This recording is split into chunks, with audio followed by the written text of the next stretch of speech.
Бисмилля, ассаляму алейкум рахматуллахи баракатух, дорогие братья и сестры. Наконец-то видео, долгожданные видео. Собираю потихоньку и буду отправлять. Хадж заканчивается, по милости Аллаха. Люди уже возвращаются домой. Сегодня вот одна группа уже уезжает в Медину. Уже улицы очищаются, люди разъезжаются. Грустно, конечно. Вот здесь у нас был полицейский участок, прям здесь стоял огромный вагончик на колесах.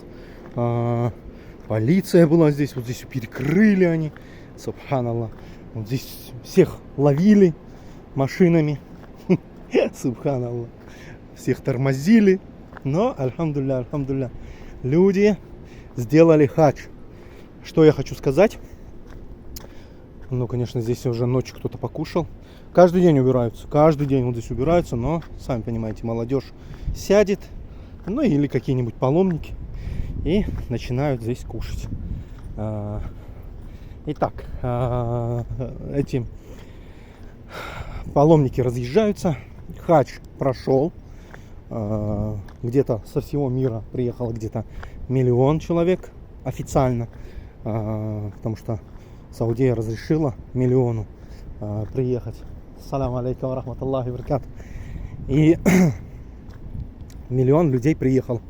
Квоты распределяются. Об этом, конечно, будет отдельное видео. Иншаллах.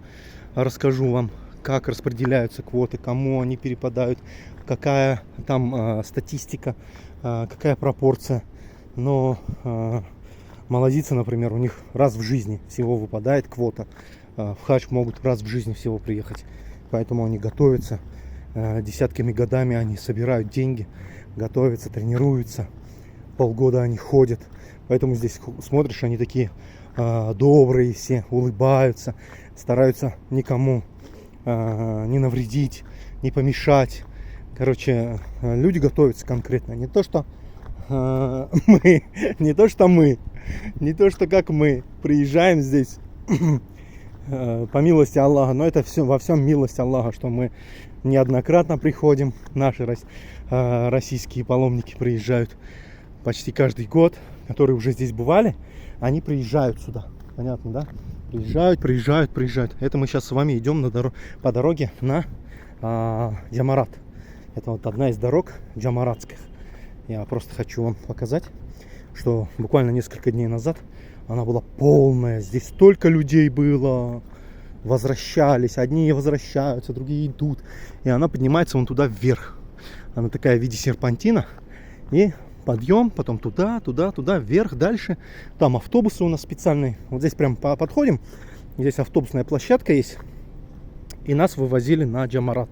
И обратно возвращали. То есть я буквально рядом живу от этой автобусной остановки. Так что можно было спокойно сесть в автобус, подняться, Джамарат кинуть на предпоследнем этаже, на 3-м этаже. Быстро кинул и обратно вернулся. У меня на все про все уходило где-то час. Вот чтобы выйти из дома, кинуть камни и в 3 столба, потом обратно вернуться, у меня час уходил.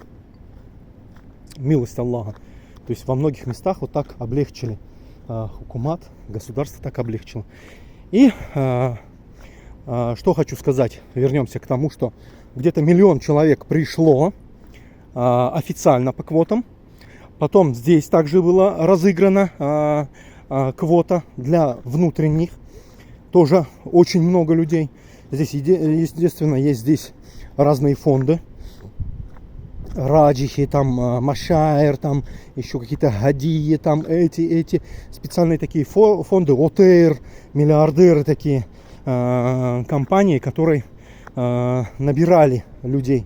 И мы подавали заявки и специально ездили, регистрировали, там свою анкету заполняли, чтобы нас взяли тоже те, которые проживают здесь, мукимы, то есть тот, кто имеет икаму, прописку, или тот, кто муватин, местные жители, муватин или студенты, все подавали заявки в эти организации. И у многих, по милости Аллаха, вышла виза на хадж. И многие поехали через местные компании. И многие братья наши, в том числе российские, тоже поехали отсюда. Студенты, как я вот знаю. Также здесь была открыта система онлайн. Можно было через Таваккальна программу, специальную программу, можно было забронировать себе хадж здесь, прям уже непосредственно в Саудской Аравии. Там платили где-то там 12 тысяч, что ли, реалов. И вот здесь вода уходит, горная вода уходит куда-то дальше. И 12 тысяч где-то платили, и все официально приходило на их счет, на их Таваккальна. Им смс-ки приходили: оплатите туда-сюда, у вас срок оплатить там 2 недели, соберите деньги, давайте оплатите. Все, потом так. То есть ведется человек и идет на хадж. И тем самым можно было изнутри здесь, в Мекке, имея прописку, как мы вот говорим, ВНЖ, ведь на жительство, или, ну, здесь лучше сказать икама, икамет. Вот кто в Турции живет, они знают это слово икамет. Годовалая прописка. Ну, в Турции сейчас на 2 года дают. И, в общем, можно было по этой икаме пойти спокойно здесь на хадж. В общем, хаджи были со всех стран приехали. Также хаджи были внутри страны, то есть внутри государства. И хаджи были, это все официальные, а хаджи, еще были хаджи неофициальные. Но это оказывается это распространено здесь. Со времен еще, с тех времен Ибрагима, алейхиссалям, когда 5000 лет назад Ибрагим, алейхиссалям, пришел со своей семьей здесь, оставил здесь свою супругу. И все люди потом на хадж ходили. То есть люди выполняли хадж. Раньше даже до ислама люди, до нашего пророка Мухаммада, саллаллаху алейхиссалям, люди молились, люди постились, люди совершали хадж. И, естественно, жители Мекки и прибрежных городов, они все тоже приходили на хадж. И я это здесь и увидел. В день Тарвия, то есть 8 Зуль-Хиджи, когда наши паломники из отелей уезжают, и специальные приходят автобусы от Министерства транспортной корпорации, синдиката, специальный автобус приходит. У каждого автобуса есть свои тасрихи, и они вывозят паломников. Они все вывозят паломников на Мина, Яумут Тарвия. Так как у многих не было вот этого тасриха, разрешения на хадж, местные, например, жители Джидды, жители Мекки, жители там Медины, Рияда, из других городов, они все приезжали пораньше. Здесь снимали квартиры. Вот это все вот отели, вот которые вот здания, вот эти все сдаются. Во время хаджа сдаются, во время Рамадана сдаются. И люди, короче, все сюда приезжали заранее, пока границы не закрывались. И здесь сидели. И ждали. И когда начинал хадж, люди вот этого 8-го, да, Зуль-Хиджа, уже все стоят. Здесь специальные есть остановки на Кудай, например, там парк Адель называется парк, потом мечети, у главных мечетей, у больших, где, например, вот Бин Бас, Роджихи, мечети Факих и другие районы. Везде, оказывается, автобусы курировали. Автобусы, водители, шабашничали. И, естественно, то есть, например, смотрите, какая система. Ну, это, конечно, надо все нарисовать. Это все, конечно, надо все прям разрисовать и красиво объяснить. Но это, дай бог, дойдут руки. Облегчит Аллах Субхану ва Тааля. Сделаем хорошее видео, где все будет понятно. Смотрите, Министерство по хаджу выделяет на паломников автобусы. На 150 человек один автобус идет. 150 человек, это 3 раза должен автобус приехать, забрать паломников из отеля и отвезти их в долину Мина. 3 раза по 50 человек. То есть сейчас новые законы такие. Раньше мы всегда полностью забивали автобус. Давайте постоим, давайте это, давайте то. Но сейчас как бы уже попроще с этим стало. И, естественно, людей рассадят и все. Давай, отправляют из отеля. И поэтому автобус, у него специальное разрешение есть на то, чтобы заехать в долину Мина или в долину Арафат или в долину Муздалифа. Там везде все оцеплено полицейскими, естественно. Здесь просто подъем. Не видно, наверное, на камере, но здесь подъем. Сейчас у меня уже даже затрудняется разговор. Итак, люди, автобусы заезжают по специальному пропуску. У них на автобусе есть пропуск, тасрих называется. И этот автобус, он приехал к тебе в Азизию, забрал людей, забрал из твоего отеля паломников и отвез в Мина. Выгрузил их там у палаток и обратно вернулся. И вот так он должен сделать 3 круга. Это называется тараддудия, дорога тараддудия, то есть, который повторяется. Несколько раз он сделать должен кругов, вот этот автобус. И все. Считай, он сюда приехал, час до отеля, забрал людей, да, ну, где-то там час на погрузку, на разгрузку, вот так, грубо говоря. Потом отвез, еще где-то час. У него уходит 3 часа на 50 человек, да? 3 часа на 50 человек. А ему нужно привезти 150 человек. Он, естественно, отрабатывает это. Пусть на это ушло, грубо говоря, 9 часов. Остальное это время все. То есть у него как бы смена закончилась. 9 часов он отработал. Ну, ему, естественно, и по графику, и по работе ему нельзя как бы, да, больше там положенного работать. 9 часов он отработал.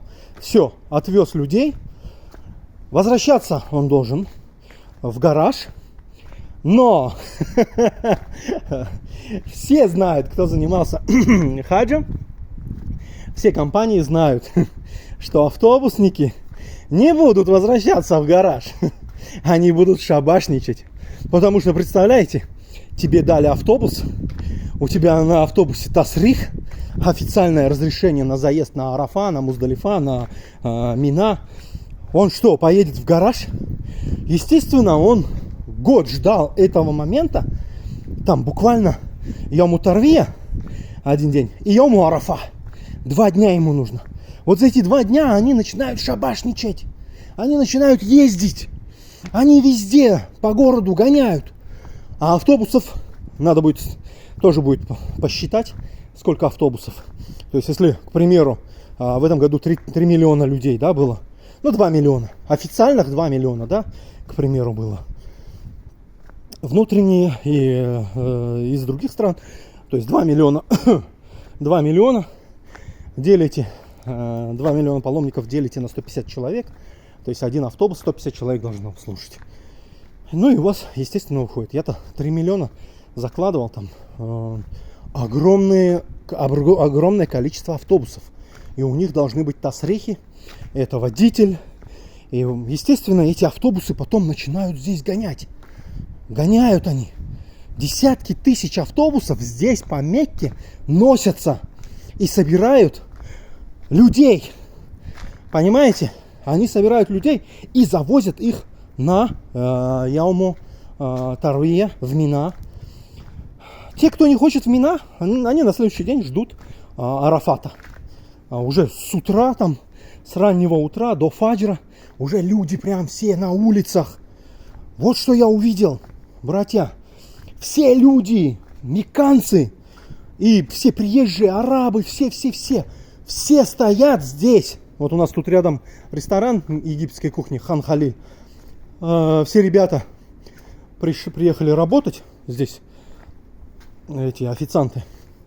Я увидел, они все на улице стоят, в один автобус бегут, во второй автобус бегут.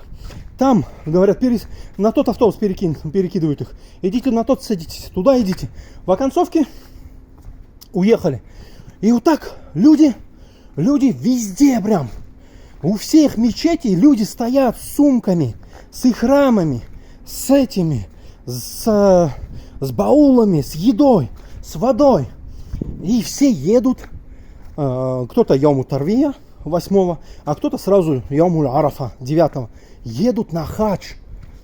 Полиция, она заблокировала все, например, подступы к Арафа, Муздалифа, Мина. Но она же видит, что едет официальный автобус, у которого есть тасрих, разрешение на хадж. А она не может тормозить и заходить в автобус.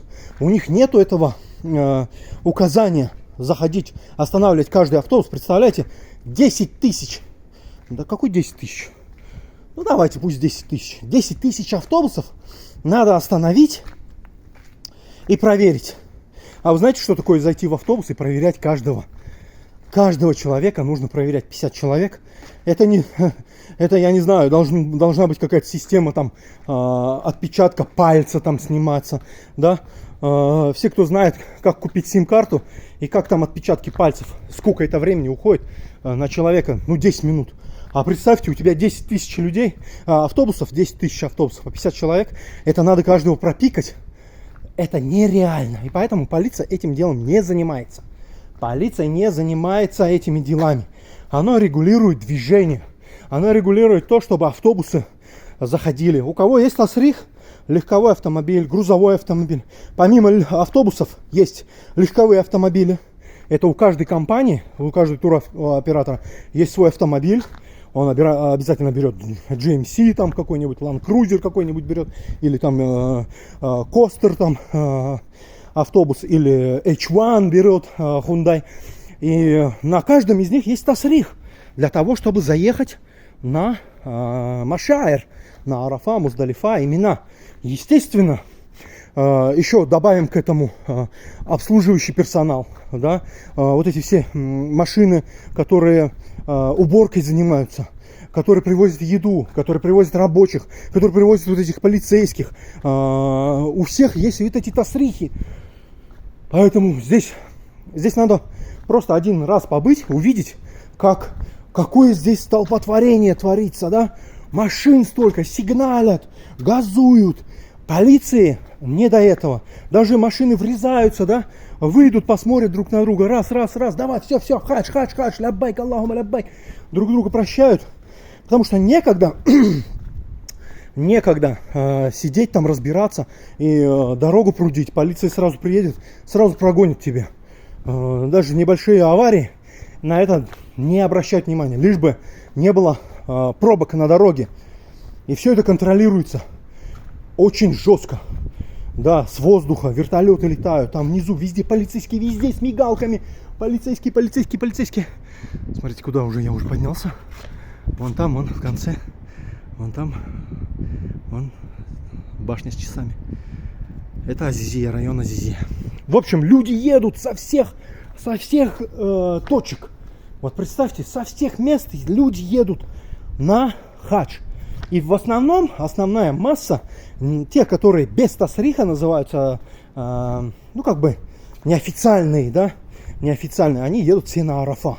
И представляете, на Арафа с утра толпы, кто-то пешком идет, не будут их полицейские тормозить, кто-то пешком идет, кто-то на машине едет, кто-то так, кто-то так. Йолла, со всех сторон все хотят на Арафа попасть. Представляете? И люди идут на Арафа, а полицейские же тоже, вот эти все, они же мусульмане. Неужели он будет этого мискина тормозить и будет говорить: иди, возвращайся. Не дай бог, еще в день Арафа дуа сделает мискин. И дуа принимается. Поэтому многие полицейские на это все закрывают глаза. Тем более там у них, знаете, здесь система кабиля есть. Кабиля племенное. Племени. Ты из какого племени? Ты из какого? Полицейский стоит из Гамид, например, Гамиди. И идут паломники, арабы. Гамид. Они, о, наш земляк, о, наш земляк. Неужели он их остановит? Он, конечно, давай. А эти заграны идут, да? Заграны. Эти идут, Утайби, другие племена идут. Кто кого будет тормозить здесь? И поэтому официально, как я сказал, где-то может быть 2 миллиона, да, было паломников. Но надо посмотреть еще статистику. Надо еще будет посмотреть вот эту всю статистику. Скорее всего, сейчас будут все вот эти вычисления. Саудия покажет, сколько людей было официально. Но неофициально, братья, очень много людей было. Это почти вся Мекка. Я вам сразу скажу, Мекка опустела. Мекка опустела. Все отели опустили. Все здания опустили. Люди пошли на Арафат. Понимаете? Люди пошли на Арафат. И все пошли с ляббайк Аллахума ляббайк. Ляббайк Аллахума ляббайк. Везде кричат. Потом Арафат закончился. Магриб наступил. Все обратно возвращаются. Пешком. 15 километров из Арафата до Муздалифа все идут пешком. Женщины, бабушки, дедушки, дети. С детьми люди там, со всеми, короче. С баулами, с сумками. Все обратно идут. 15 километров. И идут, и опять тальбею кричат. Ля иляха илlallah, ля иляха илlallah. Все официальные, они там на автобусах, на этих, они разъезжают, они этого не видят. Но здесь другая жизнь, внутренняя жизнь здесь другая, совсем другая. И люди очень много, все вот так, оказывается, испокон веков вот так ходили. Представляете? Все, на Арафат. Яуму Арафа он пошел, на Арафа. А на Арафа попасть, пусть даже перед Магрибом ты пришел, перед Магрибом за час, за полчаса дуа сделал, даже в других риваятах там приходит, что даже тот, кто ночью пришел, до фаджр намаза пришел, успел на Арафат, он застал Арафат, он застал хадж. Аль-хаджу Арафа, сказал Расулюллах, саллаллаху алейхи вассалям. Поэтому люди все идут.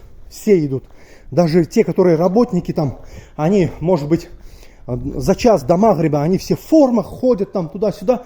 Когда начинается уже немного до заката солнца, они снимают свою форму, одевают ихрам. Ляббайк Аллахума хаджан. Водители, то же самое, вот эти все шабашники, которые шабашничали, людей завозили, привозили, отвозили, они тоже потом снимают быстро свою гражданскую одежду, одевают в ихрам и говорят ляббайк Аллахума ляббайк и заходят на хадж, на Арафат.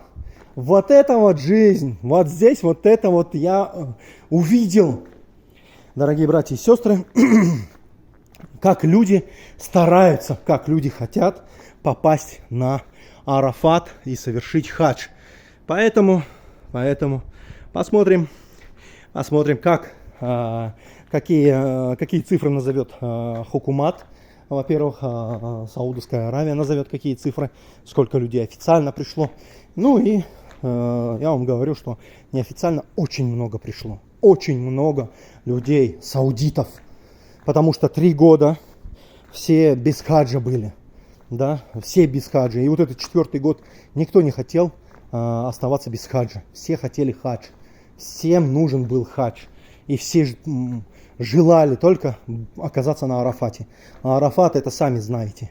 Это Аллах Субхану ва Тааля спускается на ближайшее небо. Аллах Субхану ва Тааля говорит своим ангелам: я их позвал, и они пришли, хвалится перед своими ангелами. Аллах Субхану ва Тааля в этот день, яуму Арафа, шайтан сидит и себе на голову сыпет песок и говорит: горе мне, горе. Какое горе, горе, плачет. Это для него самый страшный день, самый тяжелый день для него, потому что он годами сбивал, пытался сбить людей, да, ввести их в заблуждение, в бидааты, в ширк, в куфр, в разные мухарраматы завести их, пытался поссорить людей, пытался там мужа с женой рассорить, пытался, ухищрения всякие проводил, 24 часа старался. Но в этот день Аллах Субхану ва Тааля прощает грехи у людей, прощает. Поэтому это великий день Арафат. Это великий день. И тот, кто на него попал, в этот Арафат, именно там, на этой горе, ну не на горе, в самой долине побыл, да, потому что гора там тоже, она небольшая гора, там Джабаль Рахма, где наш пророк, саллиллаху алейхи хутбу делал. А так вся долина Арафат, кто попал на эту долину Арафат, конечно, это никаких денег не стоит. Никаких денег не стоит. Люди даже, знаете что, говорили, да пусть меня даже оштрафуют, пусть мне там скажут, там заплатить штраф, там сколько там штраф, 10 тысяч реалов, но он пойдет все равно, он идет. Понимаете? Потому что у каждого накопилось, у каждого набралось своих болячек, своих проблем, своего, за кого-то, за своих родственников, за своих близких, у кого-то кто-то умер за эти 3 года. Много чего изменилось. Это уже 4-й хадж. Не дай бог, кто-то не попадет. У многих там аманаты, у многих там обещания, там все, я в этом году схожу, я обязательно сделаю хадж. Кто-то за кого-то делает хадж.